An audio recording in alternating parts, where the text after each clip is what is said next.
तभी मीठी उनमें से कुछ भुट्टे निकालती है और चाट बनाने की तैयारी में लग जाती है। हे भगवान, हमें इस तरह ही तुम हमारे खेत में फसल अच्छे से लगाते रहना, जिससे कि हम दूसरों की मदद कर सके। हमें दूसरों की मदद करने में बहुत अच्छा लगता है।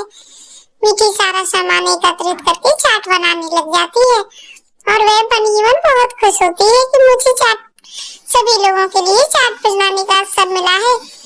मेरे खेत में इतनी अच्छी मकई हुई है कि मैं काफी दिन तक सभी जंगल वालों पक्षियों का पेट भर सकूंगी। वह मन में सोच रही होती है और बहुत अच्छा लगता है उसे, क्योंकि उसका दिल बहुत अच्छा होता है।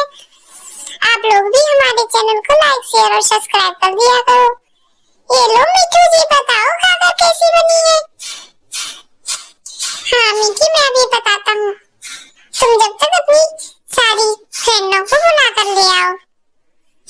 तभी मीठू, अरे वाह मीठी, मेरी वाइफ ने तो कमाल कर दिया, बहुत ही स्वादिष्ट चाट बनाई है। सभी का पेट भर के बहुत ही अच्छा लगेगा और सभी दुआएं भी देंगे हमको। जब कोई मन से कोई काम करता है तो वह वास्तव में ही बहुत अच्छा होता है। किसी की मदद करने से जो सुख मिलता है वह हम जवान से बयान नहीं कर सकते। आप लोग भी चैनल को लाइक, शेयर और सब्सक्राइब कर दिया करो, जिससे कि हमें भी बहुत अच्छा लगे। अरे अभी तो काफी सारी मकई बची है। मीठी अपनी दोस्तों को बुलाने गई है। मैं भी इधर उधर से सारे पक्षियों को बुला कर ले आता हूँ, जिससे कि वह चाट खाकर अपना पेट भरेंगे, क्योंकि वह भी बेचारे काफी दिन से भूखे होंगे। इस साल ज्यादा खेतों में कोई अपने खेत में आने नहीं देता है, लेकिन यह बात गलत है। जिसके पास खाने के लिए है, थोड़ा बहुत बच रहा है, तो वह दूसरों की मदद में लगा देना चाहिए। वह दोनों पति पत्नी बहुत ही अच्छे दिल वाले होते हैं और वह सभी के लिए बहुत सभी को एकत्रित करके, अरे मीठी तुम इतना बड़ा दिल लेकर, मैं तुम्हारा एहसान कभी नहीं भूल सकती। तुम हर साल हम सब लोगों का इतना ज्यादा ध्यान रखते हो, इतनी मेहनत करने के बाद फसल आती है, तुम हम सभी लोगों को लिए इतना अच्छा और स्वादिष्ट खाना देती हो, हमें कहीं जाने की भी जरूरत नहीं पड़ती। मीठी बहन, मैं तुम्हारा शुक्रिया किस तरह अदा करूं, मुझे खुद समझ में नहीं आता। अरे बहन, इसमें क्या बात है? भगवान हमें देता है तो हम तुम लोगों के लिए दे देते हैं। हाँ, आप बिल्कुल सच कह रही हो आंटी। आपने तो बहुत अच्छी चाट बनाई थी, मुझे खाकर बहुत अच्छा लगा। मैं आपको बता नहीं सकता, मैंने पहले ऐसी चाट कभी नहीं खाई। अरे वाह, तुम तो मेरी तारीफ बड़ी अच्छी कर रही हो, मुझे बहुत अच्छा लग रहा है। बस मैं यही चाहती हूँ कि सब लोग प्यार से रहिए और हम अच्छे से अपना काम यूं ही एक साथ हम सब लोग रहे जंगल में और एक दूसरे का हाथ बटाते रहे।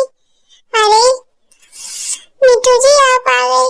मीठू जी, अब मुझे चिंता होने लगी है। अब हमारे पास बस कुछ ही मकई बची है। अब हम पता नहीं कैसे अपना भरण पोषण करेंगे। तब हमारे पास ज्यादा थी तो हमने सब लोगों को भंडारे में खिला दी, लेकिन अब तो हमारे खुद के लिए भी मकई नहीं बची है। अब हम कैसे अपना पूरे साल का गुजारा करेंगे?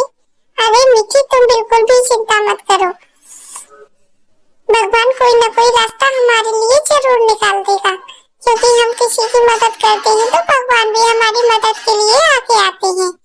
हाँ जी, ये तो तुम बिल्कुल ठीक कह रही हो। अगले साल भी ऐसा ही कुछ हुआ था। हमने सारा अनाज सभी को बांट दिया था, तो भगवान ने दूसरी फसल हमारी इतनी जल्दी कर दी कि हम बहुत ही अच्छे से पूरा साल व्यतीत कर रहे थे। मीठी कह तो सही रही है, लेकिन उससे तो मैंने बोल दिया, लेकिन अब घर का खर्च कैसे चलेगा? और ये गांव वाले भी बेचारे भूखे रहेंगे। हे भगवान, मुझे कोई ऐसी तरकीब, तभी उनके दरवाजे पर दस्तक होती है। अरे सेठ जी, आप, हम गरीब के यहाँ, मैं आपके पैर छूता हूँ। अरे मीठू, इसकी कोई जरूरत नहीं है, मैंने तुम्हारा सारा किस्सा सुन लिया है गाँव वालों से। तुम इतने अच्छे हो और मीठी भी। मीठी, अब तुम्हें चिंता करने की बिल्कुल जरूरत नहीं है, क्योंकि सारे साल का अनाज मैं तुम्हारे घर पर रखवा दूंगा और कुछ मेरे हिस्से का भी दान पुण्य कर देना बना के। मीठी बहुत ही खुश हो जाती है और मिठू भी। अरे साहब, तुमने तो ये बहुत अच्छा किया। नहीं, मैंने कुछ नहीं किया, लेकिन तुम तो बहुत ही अच्छे हो। अरे मिठू जी, मैंने बोला था ना, देखो भगवान ने हमारे साहब को ही हमारा मसीहा बना दिया। हाँ मीठी, बिल्कुल ठीक कह रही हो। नहीं मीठी, मैं कोई मसीहा नहीं। और आप लोग भी इनके चैनल को लाइक शेयर सब्सक्राइब करके थोड़ा सा इनकी मेहनत के लिए लाइक शेयर सब्सक्राइब